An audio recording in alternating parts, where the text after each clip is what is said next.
오늘은 삼위일체 주일이지만 찬양에 대한 신학적 이해를 한번 정리해 보려고 합니다. 우리는 교회에서 늘 반복하는 종교적 행위들을 종종 이론적으로 설명해 볼 필요가 있습니다. 종교적 행위에 대한 이론적 정리가 없으면 우리의 신앙은 습관적이고 기계적이 될 수가 있습니다. 왜 예배해야 할까?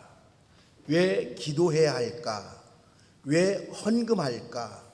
왜 찬양할까? 하는 문제에 대해서 종종 생각해보고 논리적으로 설명할 수 있어야 합니다. 종교적 행위에 대한 분명한 이론이 정립되면 기계적이고 습관적인 신앙이 아니라 마음속 깊은 곳으로부터 우러나오는 감격의 신앙을 가지게 됩니다. 이 시간은 예배 중에 반 이상을 차지하고 있는 찬송 혹은 찬양, 같은 단어입니다. 같은 단어로 보면 돼요. 이 찬송과 찬양을 왜 해야 하는가? 왜 우리 교회는 창립 주일 때마다 선교위별 찬양대회를 열고 온 선교위가 찬양하며 축제를 즐기는가?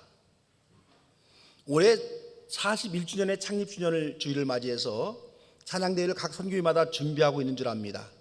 왜 찬양대회를 하고 왜 찬양을 이리 열심히 준비하는가를 우리가 이론적으로 정리할 수 있다고 한다면 더 즐겁고 행복한 찬양을 준비할 수가 있습니다.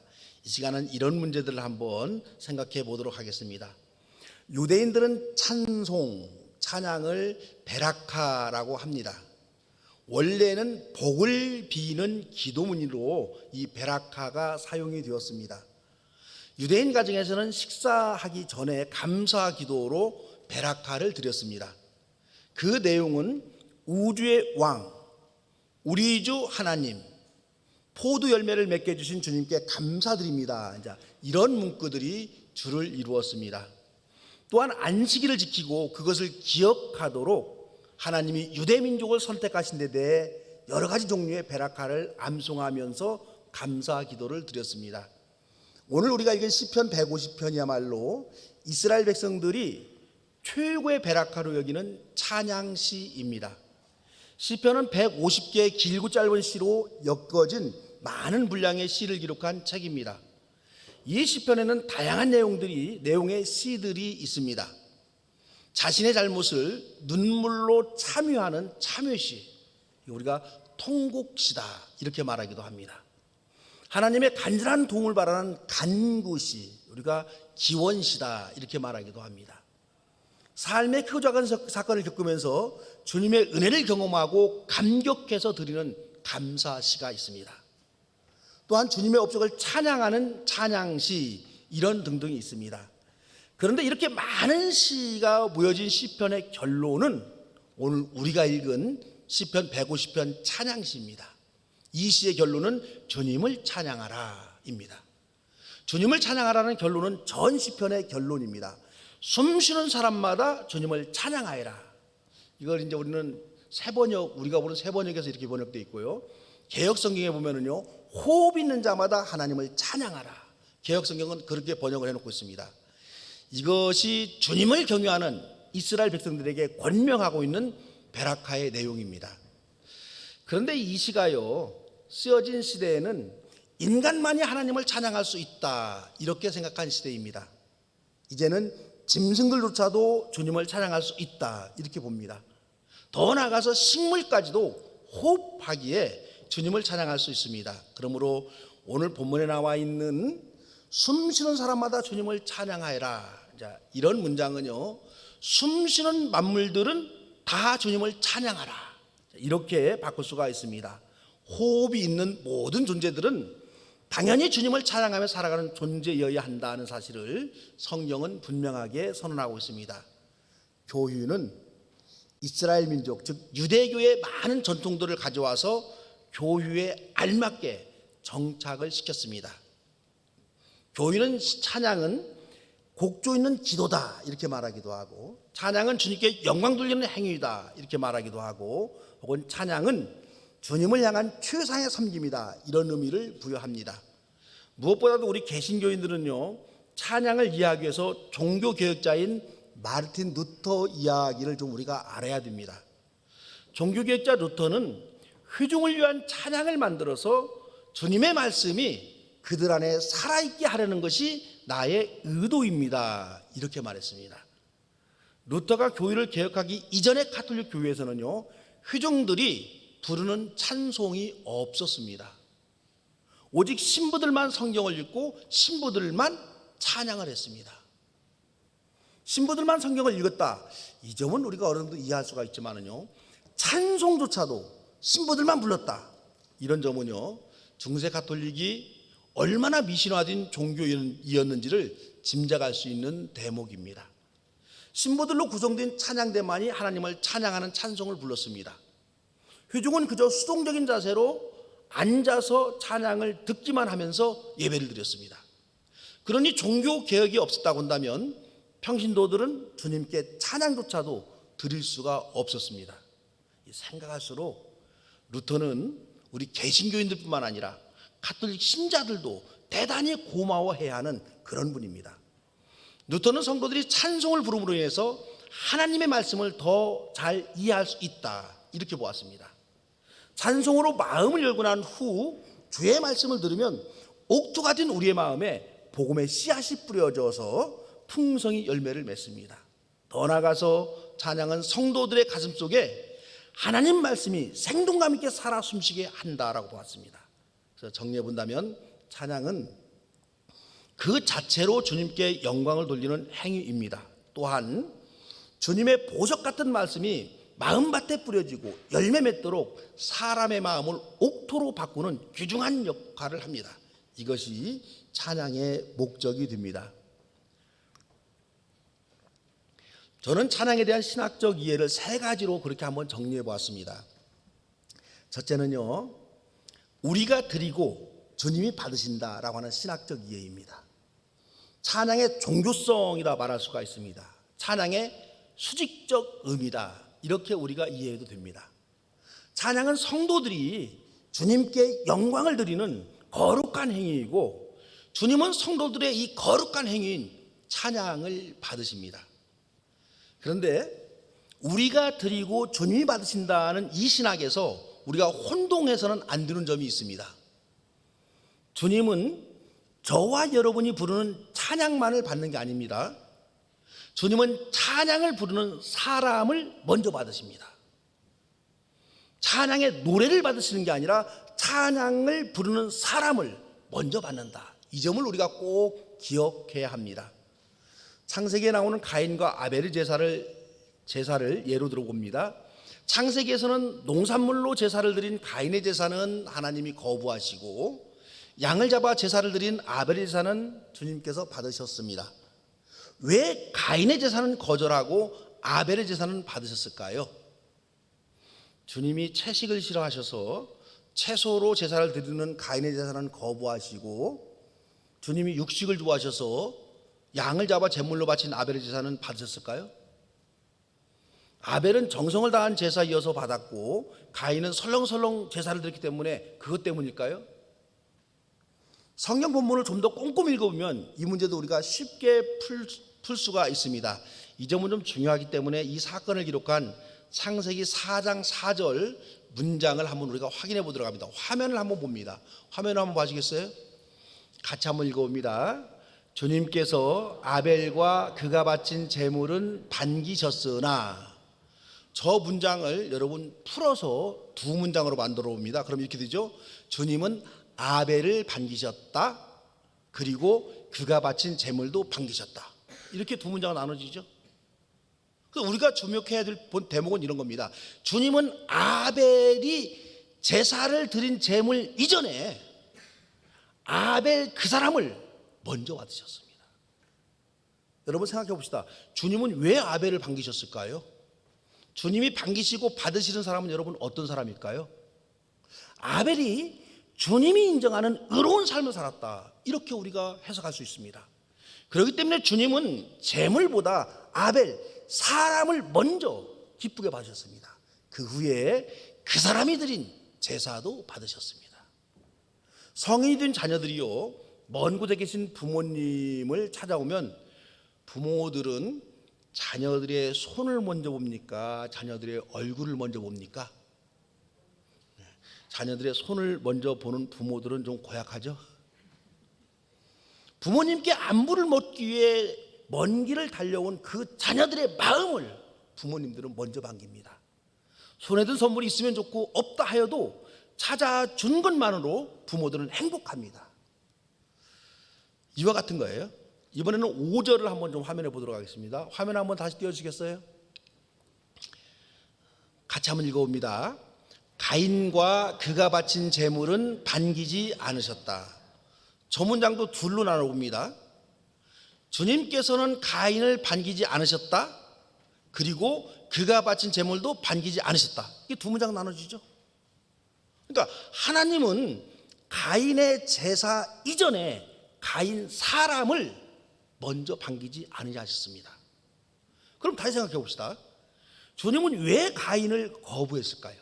왜 반기지 않았을까요? 주님은요, 사람을 차별하지 않으십니다. 하나님이 가인을 반기지 않은 이유는 가인이 불의한 삶을 살았기 때문입니다. 불의한 가인을 반기지 않으신 주님은 당연히 그가 바치는 제사도 거절했습니다. 가인의 삶은 하나님이 보시기에 문제가 있었다, 이렇게 우리가 해석할 수 있습니다. 그래서 가인, 즉 사람을 먼저 주님이 반기지 않으셨고 그가 바친 제물도 주님께서 거절하신 겁니다. 하나님의 관심은 채식이냐 육식이냐 제물 종류에 있지 않습니다. 정성을 다했는가 설렁설렁했는가 그런 문제도 아닙니다. 제물을 바치는 사람이 어떤 사람인가 하는 데 있습니다. 찬양도 여러분 이와 같습니다. 하나님은 저와 여러분이 멋지게 부른 찬양을 받으시기 전에 찬양을 부르는 저와 여러분을 먼저 받으십니다. 저와 여러분이 믿음으로 삶을 살았다고 한다면 하나님은 저와 여러분을 먼저 반기시고 받으십니다. 그리고 저와 여러분이 부른 찬양도 찬송도 받으십니다. 회중과 찬양대원들이 가진 좋은 목소리, 정확한 박자, 음정, 이런 노래에 하나님이 만족하고 감동하는 것이 아닙니다. 믿음으로 살아가는 사람들을 하나님이 먼저 받으십니다. 그 후에 주님의 마음에 흡족한 삶을 사는 성도들의 찬양과 찬송을 받으십니다. 이런 관점에서요, 구약의 제사를 드릴 때 찬양을 담당한 레위인들은 찬양 연습도 했겠죠. 하지만은요, 찬양을 부르기 위해서 경건한 삶을 살기에 무척 노력을 했습니다. 몸도 정결하게 하는데 더 관심을 두었습니다. 그러므로 여러분, 찬양을 하나님께 드리는 우리는 우리 자신을 먼저 하나님께 드린다, 이 마음으로 우리가 찬양해야 합니다. 이 병든 세상에 살면서도 믿음 있는 삶을 살아야 참된 찬양이 됩니다. 입술로만 주님을 찬양하는 게 아닙니다. 삶으로 주님을 찬양하고, 인격으로 주님을 찬양하고, 성품으로 주님을 찬양하고, 영혼으로 주님께 찬양을 드립니다. 이렇게 온전한 몸과 마음과 삶으로 드리는 찬양을 우리 주님이 받으십니다. 두 번째로, 찬양은 예배에 참여한 성도들을 하나로 묶는 거룩한 행위입니다. 찬양의 사유성, 찬양의 수평적 의미다, 이렇게 말할 수 있습니다. 지금 이 시간 저와 여러분이 동일한 시간, 동일한 장소에서 예배드리지만 우리 각자에 처해진 상황과 문제점은요, 서로 다릅니다. 우리의 관심사도요, 전혀 다릅니다. 우리의 연령도 다르고요, 우리의 직업도 다르고요, 성격과 취미와 습관도 우리는 다릅니다. 전혀 다른 교육 환경, 전혀 다른 가정 환경에서 우리가 생활합니다. 이렇게 다양한 삶을 살아가고 있는 우리가 같은 시간, 같은 장소에 모였다고 해서 금세 한 마음이 되고 한 뜻이 되었다, 이렇게 여러분 단정할 수가 없습니다. 전혀 다른 삶의 조건에서 살아가고 있는 사람들이 찬양을 부르면서 한 마음이 되고 한 뜻이 되고 예수 그리스도 안에서 형제와 자매됨을 확신하는 우정의 마음을 갖게 됩니다. 노래란 여러분 참 신기합니다. 인류가 발명한 문화 중에서 가장 훌륭한 것 중에 하나가 노래 아닌가, 저는 그렇게 생각을 합니다. 모두가 한 마음으로 노래를 부르다 보면요, 함께 노래하는 사람과 마음이 열리고 서로 간에 금세 친해집니다. 처음 본 사람들과도 함께 노래를 부르면서 마음이 통해서 축제 시간이 됩니다. 이 때문에 노래를 잘 부르는 가수들이요, 사람들에게는 늘 인기가 있고 이들은 많은 돈을 받고 초대되고 그래서 어디 가든지 환영을 받습니다. 종교 집회에서는 여러분 아무런 노래라 부를 수는 없는 거죠. 그리스도인들은 모이면 찬양을 부릅니다. 찬양을 함께 부름으로 자신도 모르게 예배하는 모든 사람들과 한 마음이 됩니다. 찬양을 하면서 걱정과 근심으로 닫혀있던 마음이 열려서 서로 통하게 됩니다. 이와 같이 찬양은 성도들을 한 마음 한 뜻 되게 하는 은혜의 수단입니다. 교회 공동체는요, 혈연으로 하나 된 공동체가 여러분 아닙니다. 예수 그리스도의 사랑 안에서 믿음, 신앙으로 하나 된 공동체입니다. 그러다 보니까 우리가 한 길을 걸어가는 믿음의 길벗들이라는 사실을 가끔씩 잊어버립니다. 심지어 신앙생활을 시작했던 신앙적 배경이 다르다 보니까는요, 예배를 드리기 위해서 모여서도 이질감을 느끼고 불편함을 느끼고 어색함을 느끼기도 합니다. 이런 관계에 있는 교인들이 찬양을 부르면서 믿음의 가족이라는 사실을 확인하게 되고 서로 마음을 열게 됩니다. 이 자리에 참여한 모든 성도들을 한 마음으로 묶어주는 것이 찬양의 힘이다, 이렇게 말할 수 있습니다. 회중 찬송을 함께 부를 때는 물론이고 우리 찬양대가 아름다운 찬양을 부를 때 회중들이 감동이 되고 아멘으로 화답을 합니다. 내가 찬양대에 참여하지 않았지만 찬양대가 부르는 찬양을 부르는 그 순간에는 우리 모두가 찬양대가 되어서 찬양하게 되고 찬양대와 한 마음이 되는 겁니다. 찬양을 부르고 듣는 우리는 모두가 닫힌 마음을 활짝 열고 한길 가는 믿음의 가족됨을 확인하게 됩니다. 이렇게 찬양은 여기에 모인 우리를 하나로 묶어내는 거룩한 행위입니다. 올해로 우리 교회가 창립 41주년이 되었습니다. 제가 우리 교회에서 22년 동안 목회하면서 잘했다라고 생각하는 사역 중에 하나가 이 창립 기념일마다 찬양 축제를 열었던 이 사역입니다. 선교회별로 경쟁심도 좀 부추기고 찬양의 수도 좀 높이고 무엇보다도 선교위원들이 한 마음 한 뜻이 될 수 있는 계기를 마련하기 위해서 찬양대회를 시작을 했습니다. 그동안 대단히 성공적이었습니다. 올해가 19회차니까 19년 동안 해온 거죠. 찬양대회에 참여하는 선교위원들은 최선을 다해서 찬양을 준비했고 멋진 단복을 입고 무대에 서서 한마음임을 보여주기도 했습니다. 우리 교회 자랑인 레마 중찬단도 이 찬양대회를 계기로 창단이 되었습니다. 이런 귀한 찬양대회를 2년 동안이나 할 수 없어서 참 속상했습니다. 이제는 다행히 코로나19의 끝자락에 우리가 와 있습니다. 조금 서두른다 이런 생각이 한편으로 들기는 하지만 그래도 찬양대회를 해보려고 합니다. 찬양을 통해서 잠시나마 흩어졌던 우리의 마음을 하나로 모으고 오랫동안 한 자리에 모이지 못했던 선교위원들이 찬양대회에 참여해야 한다는 책임감으로 한 자리에 모이게 될 것입니다. 이 찬양대회를 준비하면서 여전히 우리가 한 믿음의 식구임을 확인할 수가 있습니다. 할 수만 있다면 모든 강림 가족들은 자신들이 속한 선교의 찬양 연습에 참여해서 예전처럼 행복한 창립 기념주의를 보낼 수 있기를 그렇게 권면해 봅니다. 세 번째 찬양은요, 주님으로 인해서 기뻐하는 거룩한 행위입니다. 기독교는 고난을 말하지만 고통의 종교가 아니라 기쁨의 종교입니다. 기독교는 십자가를 말하지만 죽음의 종교가 아니라 부활의 종교입니다. 십자가의 죽음은 영원한 생명을 담아내기 위한 과정에 여러분 불과합니다. 어버이는 어린 자녀들을 위해서 헌신하고 희생합니다. 하지만 그 헌신과 희생은 어버이의 삶에 커다란 보람과 큰 기쁨을 담고 있습니다. 이와 같이 신앙은 반드시 기쁨을 동반하게 됩니다. 이 기쁨을 집단적으로 혹은 개인적으로 표현하는 행위가 바로 찬양입니다. 한 가지 언어적 구분은 좀 할 수 있어야 합니다.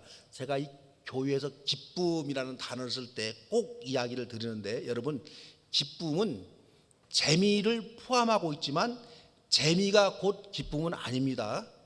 그걸 잘 구별해야 돼요. 찬양은 재미를 넘어서 마음속 깊은 곳에서부터 우러나오는 기쁨의 표현입니다. 그러면 여러분, 우리 질문해 봐야죠. 믿는 사람들에게는 어떤 기쁨이 있을까요? 그냥 기뻐하자 그래서 우리가 기뻐져야지는 건가요? 우리 안에는 여러분 어떤 기쁨이 있습니까? 그리스도인들은요, 하나님을 아는 기쁨을 얻게 됩니다. 창조주 하나님을 안다, 이 사실은요 재미가 아니라 기쁨입니다. 이 세상에는 자신의 친구가 권력자 주변에 있는 것을 그렇게 자랑스러워하고 뽐내는 사람들이 있습니다. 출세한 친구, 성공한 친구, 심지어는 주목센 친구가 있다고 사람들은 자랑을 합니다. 하물며 온 우주를 만드신 창조주 하나님을 알고 절대자 하나님과 사귀고 절대자 하나님과 만나는 사람들은요 충분히 자랑할 거리가 있고 기뻐할 수 있습니다. 주님을 아는 성도들은요 주님이 자랑스럽고 주님으로 인해서 진심으로 기쁨을 얻게 됩니다. 예배를 드리면서 기쁨이 없다면 이것도 참 곤란한 거죠. 신앙생활이 때로는 시간을 요구하고 헌신을 요구하고 땀과 수고를 동반하기도 하지만 절대자 하나님과 함께 할 수 있다, 이 사실에 가슴 벅찬 기쁨을 동반합니다. 이처럼 신앙은 저와 여러분에게 하나님을 아는 기쁨을 줍니다. 또 여러분, 우리 그리스도인에게는요 구원의 기쁨이 있습니다. 구원의 기쁨, 죄에서부터 자유함을 얻은 구원의 기쁨, 세상을 극복하는 구원의 기쁨이 우리 그리스도인에게는 있습니다. 죽음을 향해 달려가는 것처럼 보이는 인생, 죽음의 두려움에 알게 모르게 사로잡혀 살아가는 저와 여러분의 인생이 부활의 인생, 영원한 생명을 소유한 희망찬 인생임을 우리가 신앙을 통해서 배웁니다. 이것이 구원의 기쁨입니다. 세상의 모든 관습, 관행, 세상 풍조로부터 해방되어서 인간다운 삶을 살아가는 구원의 기쁨이 우리 그리스도인에게는 분명히 있습니다. 우리는 신앙을 통해서 세상이 주는 재미와는 비교할 수 없는 신앙적 기쁨을 얻을 수 있습니다. 이 구원의 기쁨을 표현하는 도구가 바로 찬양입니다. 그래서 우리는 벅찬 감동으로 찬양을 부르며 기쁨을 표현합니다. 기독교는 이렇게 기쁨의 종교, 희망의 종교, 부활의 종교이고 이것들을 우리가 찬양으로 표현합니다. 코로나19가 끝나가고 있지만은요 한편에서는 또 다른 불안감이 우리를 감싸고 있습니다. 오랜 기간 동안 보건위기가 이제는요 불경기로 이어지고 있습니다. 더구나 러시아가 우크라이나를 침공함으로 인해서 가스값이 오르고 곡물값이 오르고 물가가 너무도 올라서 우리 모두를 불안하게 합니다. 전염병의 긴 터널에서 벗어나고 있지만은 일상의 삶으로의 회복은 여전히 더 많은 시간이 필요하다, 이렇게 보여집니다. 지금 우리 모두가 또 다른 어려운 시기를 맞이하고 있습니다. 하지만 우리 그리스도인들은 암울한 현실을 넘어서 희망을 볼 수 있어야 합니다. 불안을 넘어서 평안을 볼 수 있어야 됩니다. 전쟁을 넘어서 평화를 바라볼 수 있어야 됩니다. 모두가 낙심해도 우리 그리스도인들만은 희망을 노래할 수 있어야 됩니다. 세상을 바라보면요 여전히 불안합니다. 항상 불안했어요. 경제적 지표가 좋았다, 이런 이야기는 신문에 별로 안 나타났습니다. 계속해서 불안하고 계속해서 불경기고 계속해서 문제가 터졌습니다. 이게 세상입니다. 하지만 여러분, 주님을 바라보면 우리 인생은 승리입니다. 이 때문에 우리는 언제나 부활의 노래, 희망의 노래를 힘차게 부를 수가 있습니다. 세상이 아니라 우리 주님 때문에 기쁨으로 찬양할 수가 있습니다. 지구촌 곳곳에서 요란한 소리가 들려오더라도 우리는 주님으로 인해서 희망과 기쁨의 아름다운 찬양을 힘차게 부릅시다. 주님을 찬양하면서 일생을 살아가는 저와 여러분 되시기를 주의 이름으로 축원합니다. 기도합니다. 우리 주님, 일생 동안 주님을 진심으로 찬양하며 살아가는 강림의 모든 가족들 되게 하여 주시옵소서. 우리 교회가 창립 41주년을 맞이했습니다. 41년 동안 우리 강림교회가 이렇게 튼튼하고 건강하고 교회다운 교회로 세워지기 위해서 땀을 흘리고 수고하고 노력한 많은 주님의 자녀들이 있습니다. 그들의 땀과 수고와 눈물을 지켜주옵시고 그들의 가정과 직장과 사업체를 지켜주옵시고 그들의 후손들을 우리 주님께서 지켜주시옵소서. 예수님의 이름으로 기도합니다.